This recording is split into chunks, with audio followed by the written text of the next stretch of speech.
Bapa, Engkau terlalu luar biasa bagi kami. Ampuni kami yang seringkali menuntut dan menuntut Engkau. Tetapi kami tidak mengerti bahwa sungguh semua ini hanya anugerah daripadamu. Dan Kau terlalu baik bagi kami. Mari Bapa saat ini beracara dengan semaumu. Mari Roh Kudus beritahu kami dan berikan supaya kami mengerti kebenaran firman ini. Sehingga kami tidak diombang-ambingkan dengan perkara-perkara dunia.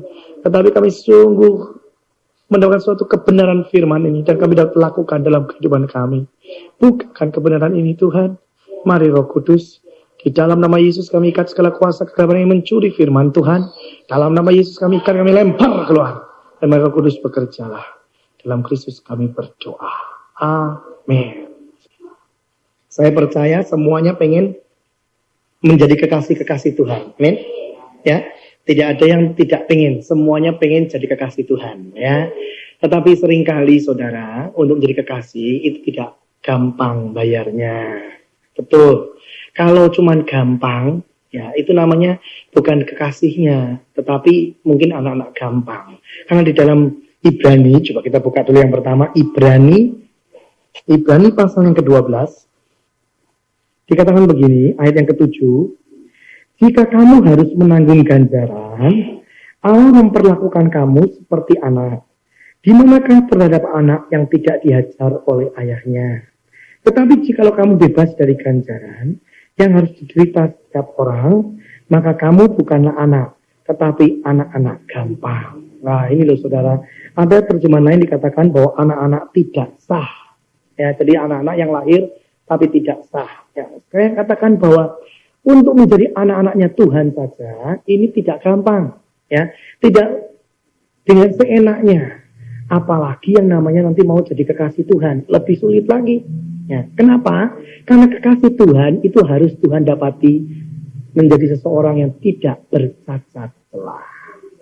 Ya, jadi kalau yang namanya kekasih Tuhan, saya seringkali kalau mau bicara tentang kekasih Tuhan, saya seringkali jujur, saya sendiri berkata, Tuhan, apa mampu ini menjadi kekasih-kekasihmu? Kenapa? Karena dia tuntut bukan perkara yang ringan. Dia akan tuntut sesuatu yang berat, saudara. Karena apa? Untuk menjadi kekasih, engkau harus didapati tidak bercacat celah. Ya. Tetapi hari ini kita mau belajar bagaimana sebenarnya untuk bisa meraih yang namanya jadi kekasih Tuhan. Saya percaya kita ambil contoh satu orang yang sungguh-sungguh jadi kekasih Tuhan. Siapa? Daud. Ya, itu sudah tidak aneh lagi. Daud itu kekasih Tuhan. Bahkan Tuhan sendiri berkata bahwa aku mau turun dari keturunan Daud, ya kan? Betul? Ya. Kalau kita lihat Daud dengan Saul itu lebih baik Saul sebenarnya kalau dilihat secara pandangan manusia ya. Karena apa? Saul nggak berzina, Daud berzina. Daud itu orang yang kejam. Dia punya satu kekejaman yang luar biasa. Contohnya pada waktu satu pasukan sudah dikalahkan oleh Daud, dia dengan santainya membunuh semuanya itu. Atau dia buat main, dalam arti apa? Dia ambil yang namanya pengukur, satu ukuran selamat, satu ukuran lagi dipancung, satu ukuran lagi selamat. Nah, itu Daud. Saya katakan Daud itu kejam. Tetapi kenapa ya? Kok sampai bisa yang namanya jadi kekasih Tuhan? Nah ini. Karena saya mau katakan, yang penting sekarang ini adalah mari kita berusaha meraih atau sungguh-sungguh mengerti isi hati Tuhan. Nah ini yang penting. Saya percaya, misalnya contoh begini ya saudara, di dalam satu keluarga ada anak dua, misalnya begitu ya, sama-sama mungkin laki-laki dua-duanya. Ya. Tetapi ayahnya ini saya percaya tidak akan bisa ya untuk sungguh-sungguh kasihnya sama satu sama lain. Tidak akan bisa, enggak. Jangan saudara berkata begini, tapi bisa kok. Tidak bisa, sebenarnya itu tidak bisa. Ya, pasti ada yang namanya anak kesayangan dan pasti ada yang tidak. Ayo jujur saja saudara, saudara ngalami seperti itu tidak? Pasti saudara ngalami. Itu pasti. Sebabnya apa? Di Tuhan saja ada kok. Ya di Tuhan saja ada. 12 murid Tuhan. Siapa murid yang paling disayang Tuhan? Yohanes. Ayo kenapa kok sampai Yohanes? Kenapa tidak Petrus? Kenapa tidak lain? Kenapa dikatakan bahwa itu murid kekasih Tuhan? Yohanes. Ya? Di hadapan Tuhan saja ada, apalagi manusia. Nah, Nah, bagaimana caranya anak-anak ini dapat menyenangkan hati orang tuanya? Salah satunya adalah apa? Si anak ini harus mengerti isi hati orang tuanya itu kayak apa. Ya. Kalau ayahnya sedang pengen dia diladeni, misalnya begitu ya, atau dia disediakan dan dia sampai pulangnya dari kantor terus disediakan minum. Ya. Kalau ayahnya pengen begitu, anak yang si A ini tahu, dia cepat-cepat ayahnya pulang, dia langsung ambil segelas air dan dikasih. Yang B, pedulilah, ayah pulang ya sudah biasa. Saya percaya, saudara. Ya, kalau ayahnya punya uang cuma cukup membelikan satu sepeda, dua-duanya minta sepeda. Yang mana dulu yang dikasih? Si A dulu yang tahu isi hati ayahnya. Betul? Kenapa sih? Ya karena anak ini sudah merebut hati ayahnya. Demikian juga engkau dengan Tuhan. Kalau kita sudah bisa nanti akhirnya merebut hati Tuhan, sampai akhirnya Tuhan berkata, ini loh benar, anak yang kukasihi. Wah, itu luar biasa. Ya. Nah, kita mau belajar dari kehidupan Daud. Ya. Kalau dilihat, Daud itu lucu.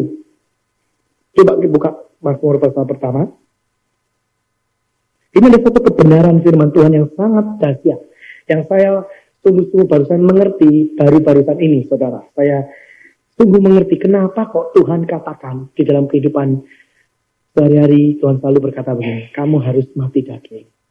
Kamu harus kelihatannya seperti mati, tapi sebenarnya engkau hidup di dalam aku. Nah, ini saya barusan bisa mengerti setelah saya merenungkan firman Tuhan ini. Yuk kita baca Mazmur pasal yang pertama, ayat yang pertama. Dikatakan begini. Berbahagialah orang yang tidak berjalan menurut nasihat orang fasik dan yang tidak berdiri di jalan orang berdosa dan yang tidak duduk dalam kumpulan pencemooh. 3 perkara ini, saudara. Dengar baik-baik. 3 perkara ini engkau harus tahu. Tetapi yang kesukaannya ialah Taurat Tuhan. Dan yang merenungkan Taurat itu siang dan malam. Ayat yang ketiga. Ya seperti pohon yang ditanam di tepi aliran air. Yang menghasilkan buahnya pada musimnya. Dan yang tidak layu daunnya. Apa saja yang diperbuatnya berhasil. Semua mau berhasil? Mau ya? Nah kita belajar dari ayat yang pertama. Dikatakan begini. Yang tidak berjalan menurut nasihat orang fasik. Apa maksudnya? Teori dunia itu memang kadangkala kalau kita lihat secara logika itu baik. Tapi saya katakan teori dunia boleh berjalan.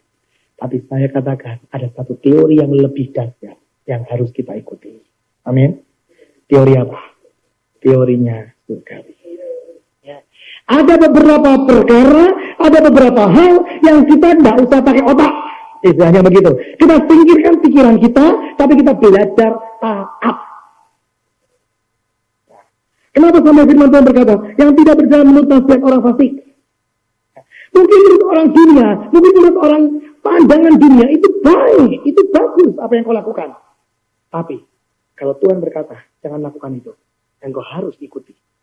Lebih baik kau berkata, aku dimusuhin, gak apa-apa. Wah, sudahlah gak diakui, gak apa-apa. Pokoknya Yesus itu nomor 1 dalam hidup kita.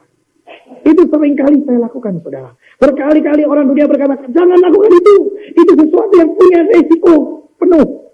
Beresiko kalau kau lakukan. Tapi saya hanya cuma ikut yang namanya Tuhan berbicara di hati saya. Pada waktu saya lakukan, memang menimbulkan resiko. Jangan coba pikir bahwa pada waktu saya lakukan tidak ada resikonya. Resiko! Tapi saya lakukan. Dan saya lihat kemuliaan terjadi. Apa yang namanya mujizat? Mujizat adalah sesuatu yang tidak masuk di akal, yang tidak bisa kita lakukan, tapi terjadi. Itu namanya mujizat. Betul? Nah, kemarin ada satu orang datang pada saya. Dia berkata begini, Pak, bagaimana ya caranya menyembuhkan orang yang sakit dengan cepat? Saya bilang begini, jangan punya teori. Roh Kudus itu akan menuntun setiap kali kita mengalami suatu masalah. Dengar. Roh Kudus itu akan selalu menuntun setiap kali kita ada masalah. Dia akan tuntun kita bagaimana cara menyelesaikan dan keluar sebagai pemenang. Tapi jangan jadikan itu suatu patokan. Dalam arti kalau ada ini, lalu ini. Kalau nanti begini, masalahnya pasti selesainya seperti ini. Dengar baik-baik. Kalau saudara seperti itu, saudara akan hidup seperti ahli Taurat lagi.